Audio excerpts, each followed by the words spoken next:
Hey everyone, this is Mark Ryan coming at you with another video, and in case you haven't heard, you probably heard by now that the Capitol was stormed today by protesters, by Trump supporters, it seems like, and Mike Pence was evacuated.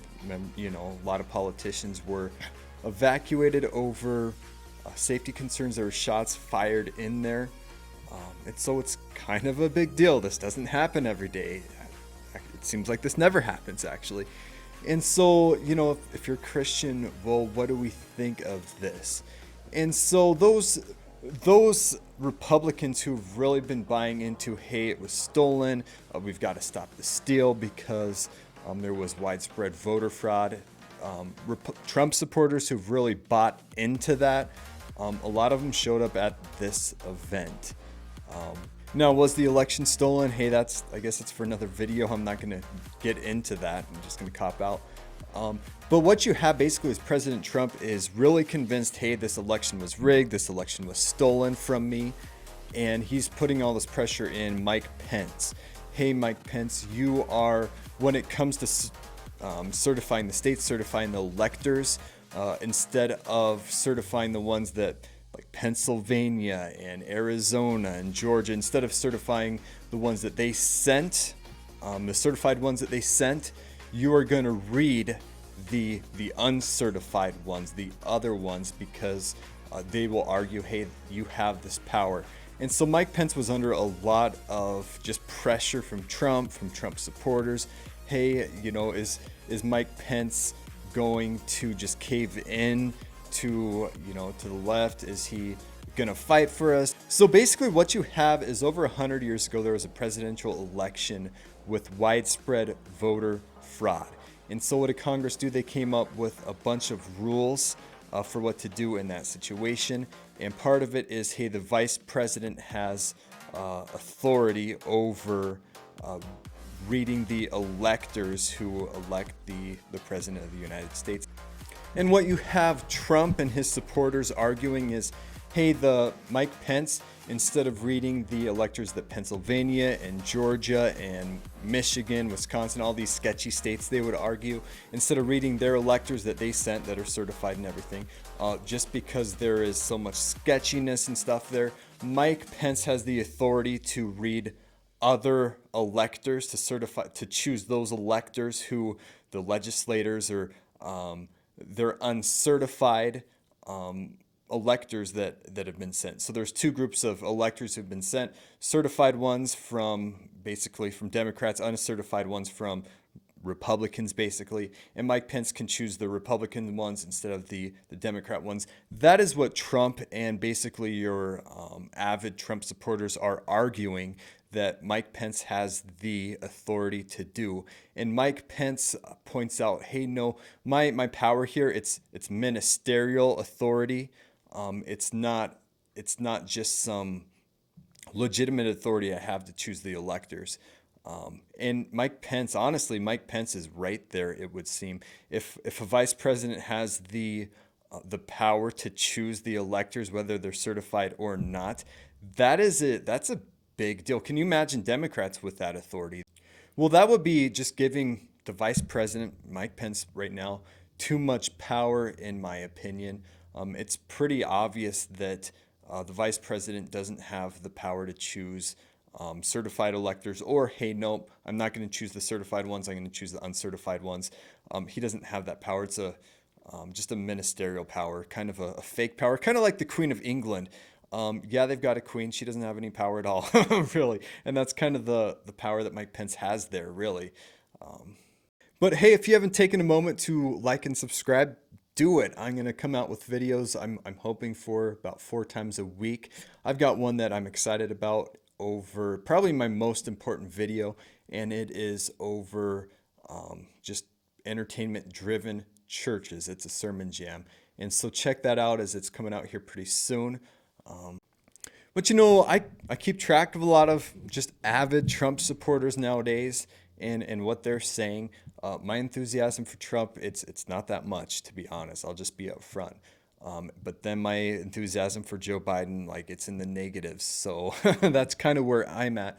But I'm starting to hear this language more and more often, so I thought I would bring it up And that is Trump supporters are, they're kind of on their wits' end. They're kind of on their last resort. And so one of the things that I've said before in some of the videos I put out, maybe I'll link it above if I remember, is, hey, I wouldn't have supported the American Revolution if it were me. I don't think that you can support that from Scripture as a Christian. And yet, hey, if you can support a revolution in 1776, then it's a lot easier to support one here today in 2020. Tons and tons easier, and I don't think you can here in 2020. But I wanted to read a section of the Declaration of Independence, and you'll see here why in a moment. It starts out talking about our rights, how they're given to us by our Creator. And then it goes on to say that whenever any form of government becomes destructive of these ends, of these rights, it is the right of the people to alter or to abolish it and to institute new government, laying its foundation on such principles and organizing its powers in such form as to them shall seem most likely to affect their safety and happiness.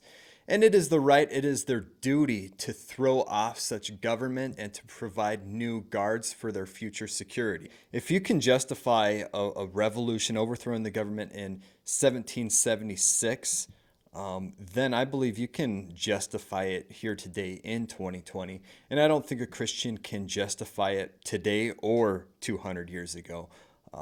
And yet there's people that would say, well, when the government denies your rights, maybe when they steal an election or when they become oppressive, then you can, and it's not that you can, but it's that it's your duty. You have to do it. It's your duty before God to overthrow it. And I would say, no, I don't believe in that. I don't think it's scriptural. And yet you have a lot of Christians who, are constitutionists, are Trump supporters, who are kind of getting closer and closer to that path where they believe, hey, the government it's taken away our rights, it's taken away religious liberties. Which is it? Yes, it is. It's taken away our freedom to gather, freedom of speech, our freedom of religion, those kind of things. It's becoming more and more oppressive. And so you see more and more Christians, Trump supporters, who are open or using language of overthrowing the government, that kind of thing. I'm just seeing that more and more often, and I'm being honest. I don't support it. I don't think it's a good thing. And yet I want to be perfectly clear that when the government, commands us to do what God forbids, we have to disobey the government. And when the government forbids us to do what God commands, we have to disobey it. And under a Biden administration, that's become more and more common. I think that we'll have to disobey the government more and more often. Legitimate Christians will have to do that.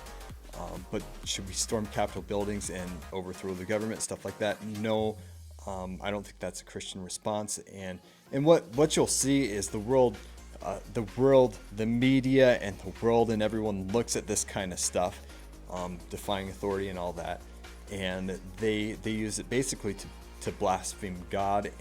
But hey, do you disagree? Are there times where people can overthrow their government with the blessing of God on it? I'm curious to know that. And so put your thoughts in the comments and stuff.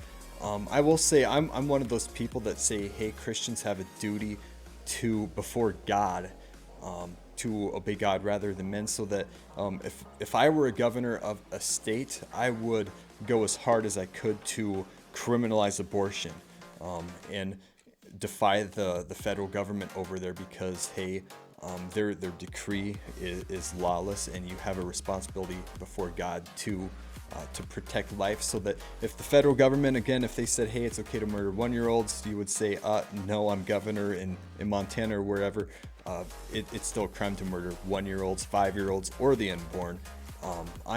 I'm there, which a lot of Christians are not there, do not share that same view. But anyways, that's all my thoughts on this, and so I will see you in the next video.